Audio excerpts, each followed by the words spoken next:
down here in Houston at Rice University because part of the reason why is that we're taking a look, or a lot of the reason why is we're taking a look at the energy industry. Now, among the forces that are making some changes here, consolidation, as you know, climate change legislation, and also demand from emerging markets like China that is only expected to grow more and more over the years. Now, Anadarko Petroleum is a major player in the industry in both oil and natural gas. It's the second biggest producer of natural gas in the United States. Now, the company is currently exploring oil and gas reserves off the coast of the U.S., Brazil, and also New Zealand, among other countries. A very busy year and very busy future ahead for Anadarko. And joining me now is CEO Jim Hackett. Jim, great to have you with us. I know in just an hour or so you're going to be walking across this this fountain area here for this conference.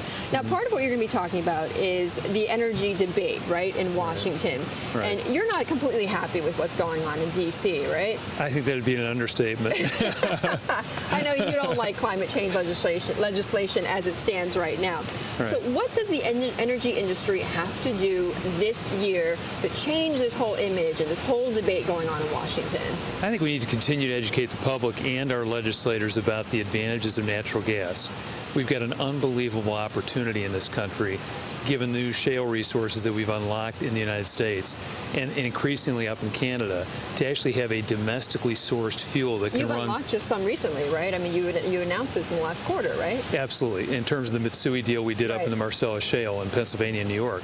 But the key is that we've got to get less dependent on foreign oil. And one way to do that is use natural gas in heavy-duty fleet vehicles. Another answer for this country is to forget climate change and talk about carbon. If you want a lower carbon content in the atmosphere, which I think most people want, there are answers in this country.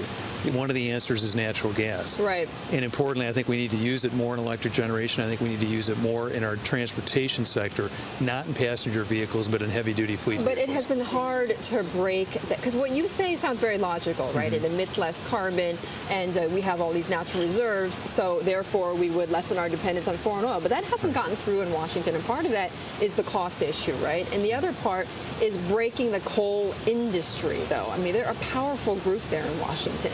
Well, they've been lobbying for 100 years. We've been doing it for 1 year, so we've got a little bit of catch-up to do.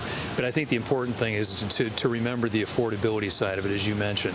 A lot of the alternatives that are being proposed for you and me are not affordable. They have to be subsidized for an eternity. Solar's been around for 30 years when I first started in the business, and it's still being subsidized today.